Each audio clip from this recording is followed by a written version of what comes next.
बिहार में अचानक के रहते घटनाक्रम बहुत तेजी से बदलने लगा। ऐसी आशंका तो थी कि बिहार में इस बार नीतीश कुमार पूरे 5 साल का कार्यकाल पूरा नहीं कर पाएंगे, लेकिन यह सब इतनी जल्दी होगा किसी को उम्मीद नहीं थी।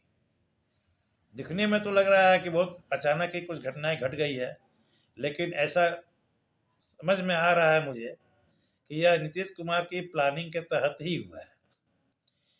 फरवरी महीने में नीतीश कुमार दिल्ली गए थे, तो वहाँ उन्होंने अमित शाह, मोदी से मुलाकात की थी और उसी मुलाकात में निशांत कुमार को राजनीति में लॉन्च करने की योजना बनी थी। शायद यह पूरी कवायद उसी की रणनीति का हिस्सा है।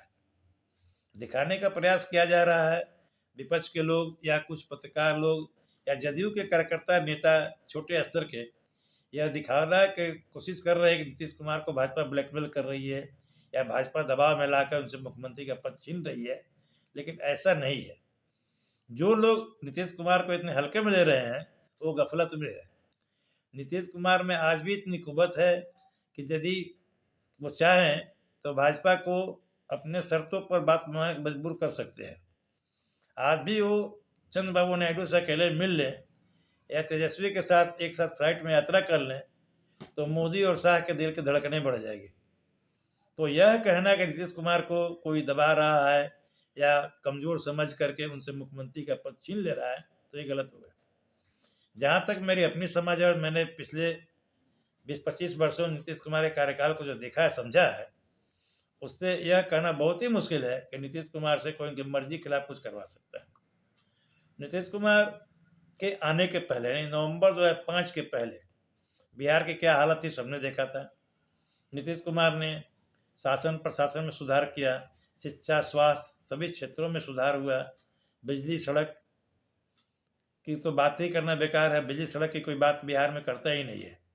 शहर के अंदर में कुछ सड़क खराब हो सकते हैं, लेकिन कनेक्टिविटी के मामले में पटना राजधानी जो है उसका राज्य के सभी ग्रामीण क्षेत्रों से भी अच्छा संपर्क हो गया है। उत्तर भारत में दिल्ली के बाद पटना शायद पहला शहर है जहाँ सबसे अधिक फ्लाईओवर और ओवरब्रिज वगैरह है। इतना अच्छा सड़कों का नेटवर्क कहीं नहीं है। तो नीतीश कुमार की कुशलता कार्यकुशलता पर कोई सवाल नहीं है। वास्तव में मुख्यमंत्री के रूप में नीतीश कुमार ने वो लैंडमार्क स्थापित किया है कि आगे जो भी मुख्यमंत्री होगा उसके लिए वो चुनौती होगी कि उनसे बेहतर काम करके दिखाए।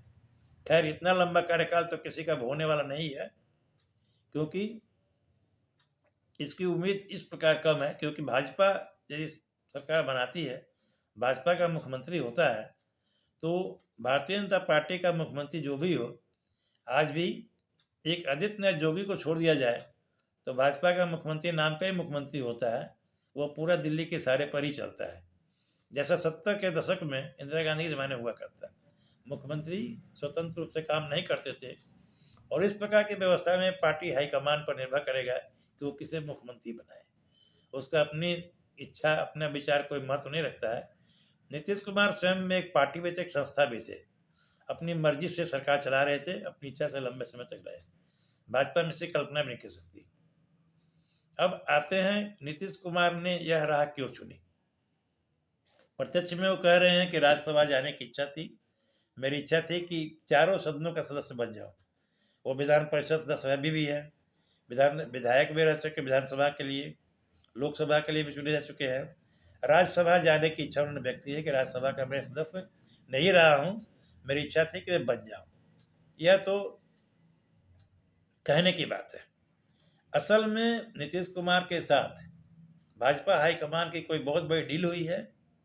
जहाँ तक मुझे समझ में आता है कि नीतीश कुमार को एक बहुत बड़ा आश्वासन मिला है, उसी के लिए नीतीश कुमार ने मुख्यमंत्री का पद छोड़ा है और बेटे निशांत की अच्छी लॉन्चिंग के लिए भी पृष्ठभूमि तैयार की गई है। पहले आते हैं नीतीश कुमार की भाग्य योजना क्या क्या हो सकती है। जहाँ तक मेरा अनुमान है, नीतीश कुमार फिलहाल तो राज्यसभा में जाएंगे और उन्हें मंत्रिपरिषद में कोई मंत्री पद मिलेगा। संभवतः हो सकता है कि उन्हें उप प्रधानमंत्री बनाया जाए।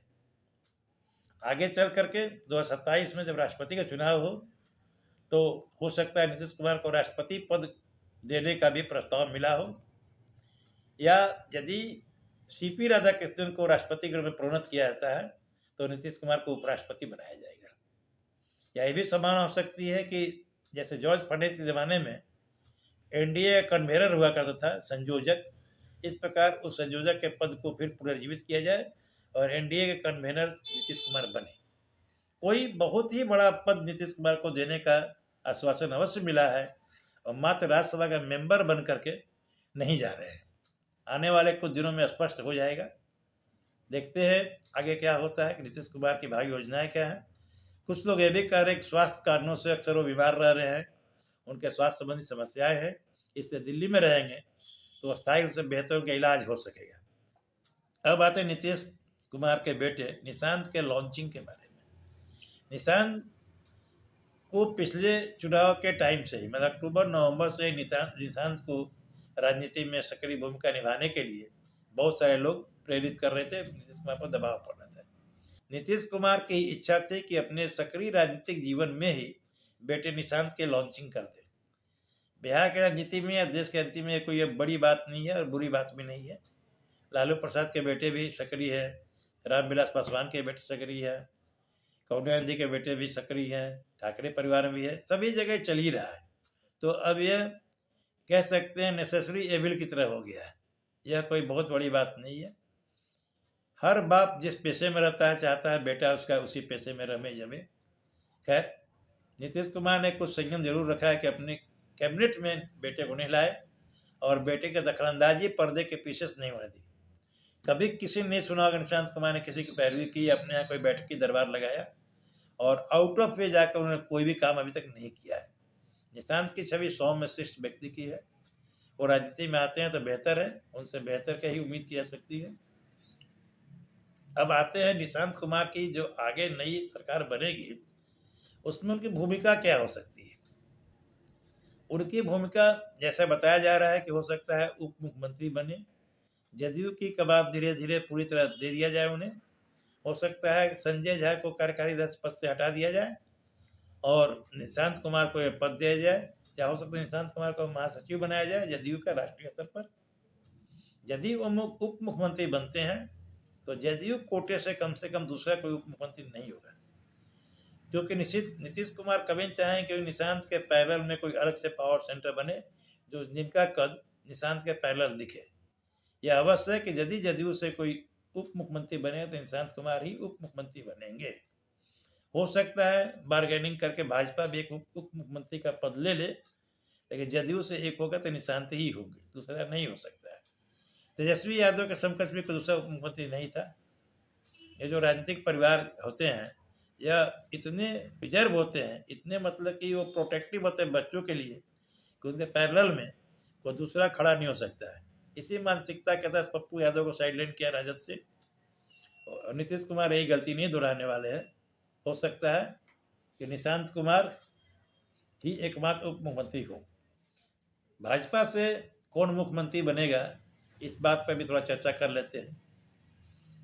अभी की स्थिति में सम्राट चौधरी की स्थिति सबसे बेहतर दिख रही है, लेकिन कुछ राज्यों के उदाहरण को देखा जाए तो भाजपा में जो प्रोमिनेंट चेहरा होता है, जो सबसे आगे नाम चल रहा होता है, प्राय वो व्यक्ति मुख्यमंत्री नहीं बन पाता है। उत्तर प्रदेश में भी जब योगी 2017 में मुख्यमंत्री बने थे तो उसमें मनोज सिन्हा, केशव प्रसाद मौर्य, बहुत सारे लोगों का नाम चल रहा था, योगी का नाम की चर्चा में था भी नहीं। इस प्रकार यहाँ भी कुछ चौंकाने वाला फैसला हो सकता है।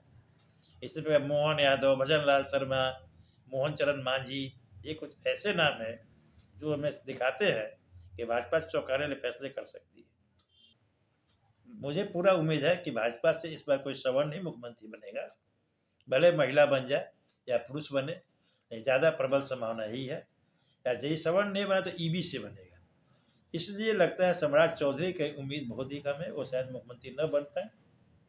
मेरी नज़र में मुख्यमंत्री बनने के ज़्यादा संभावना मंगल पांडे की है। मैं एक ही नाम बता रहा हूँ, शायद मंगल पांडे ही अगले मुख्यमंत्री होंगे बिहार के, इसकी पूरी संभावना है। वैसे भाजपा अचानक कोई भी निर्णय कर सकती है।